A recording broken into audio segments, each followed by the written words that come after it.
Uno, dos, tres.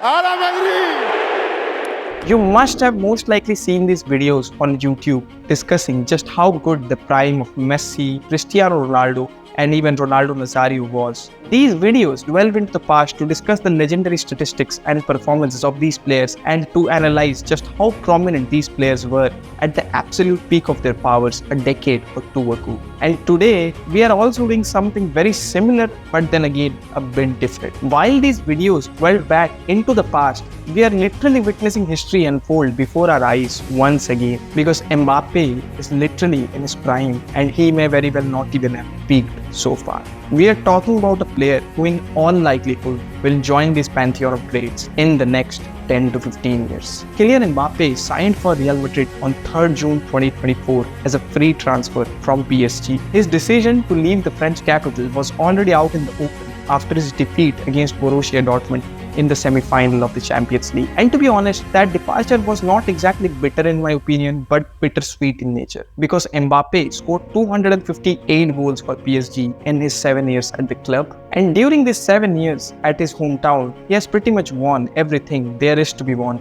including a World Cup in 2018, except for one, which we all know what that is. Now, the purpose of this video is not to discuss how PSG can win the Champions League, because if that was the agenda, then I don't think this video is ever going to end. Now, Kylian signing for Real Madrid is obviously more beneficial to him than the other way around, because any player who signs for Los Blancos is bound for success, and that's guaranteed. But there has been this narrative going on for a few months now that Mbappe joined the Los Blancos to save his career. Now, that's something that I don't agree on completely. It is true that Real Madrid just won their 15th Champions League title and they're already aiming for the 16th one as per the speech given by Florentino Perez, and that on the other hand, Kylian has been struggling to reach even a second Champions League final since his final appearance in 2020. And I'm not denying that. The amount of killer instinct and passion that one gets to win the Champions League at Real Madrid is unparalleled, and this is something coming from a Barcelona fan, so you can understand the weightage. And it is also true that Real Madrid is the biggest club in the world, and along with Manchester City, the best team in Europe at the moment. But so is Kylian Mbappe, the best player in the world at the moment, and that too by some distance. I will just take 10 seconds of your time to say that please subscribe to my channel, because nobody is subscribing, and I will try to bring more such quality content and quality videos. I'm trying to improve, but nobody is subscribing, and if you don't subscribe and help me, then I won't be able to make more such videos. So please subscribe. Even if you don't like this video, please subscribe, because I will try to bring more such quality content in the future, and I'm trying to improve every day by day. And with this, we go to the content. Now, there will obviously be some people calling out the names of Erling Haaland, Jude Bellingham, Vinicius Jr., and even Lamine Yamal. And every name that I took just now is world class, no offense to them.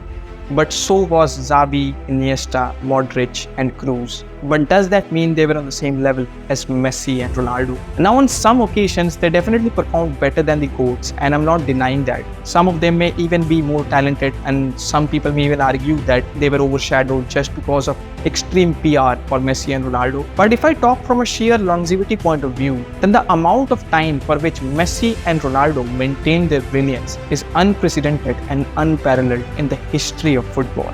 That's what made them the GOATs, the endurance and the perseverance. Because if we only talk from the viewpoint of raw talent, then many more names might pop up. Now, this is the exact same logic that I'm using to support my claim for Kylian Mbappe being ahead of the rest in Europe at the moment. And bear with me for a moment. I will try to put these arguments in an objective fashion with examples to make it more clearer to anyone who is not yet convinced with me. But to continue, the thing is, Messi and Ronaldo had each other to push, but Mbappe has no one. He is alone in the league. And no, Erling Haaland is not on the same level as Kylian Mbappe, and that's a fact.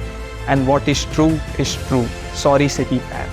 In order to highlight that just for how long Mbappe has been performing at the highest level possible, let me take you back to Monaco at 2017, Mbappe became the heir to Henry's throne as the king of French football when he broke records during his debut season at AS Monaco. At the age of just 16 years and 47 days, he became the youngest player in the history of the Monegasque club to make an appearance as an 88-minute substitute in a 3-1 victory. 2 months later, he would go on to score his first goal for Monaco and break 2 records which were set by Henry in the 1990s. So you can see that right from the day he stepped his foot in first division football, he was special and he started breaking records. But it was during the next season that he would go on to become the undisputed heir to the throne with one of the most immaculate seasons by a teenager in the history of football. He would fire Monaco to a League One title, a Champions League semi-final appearance and a Coupe de la Ligue final, scoring 26 goals and bagging 7 assists in 44 appearances that season.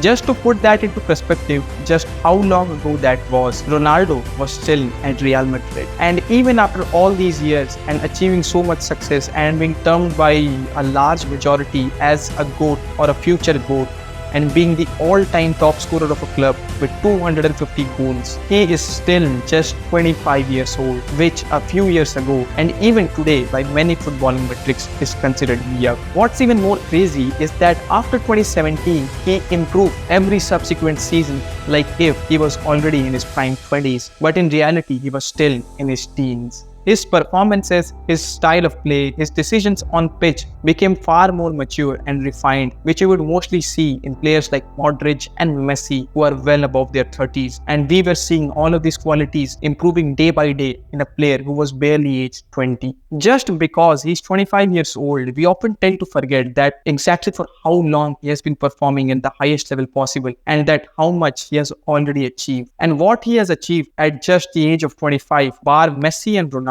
no player has achieved in the last 3 decades in football.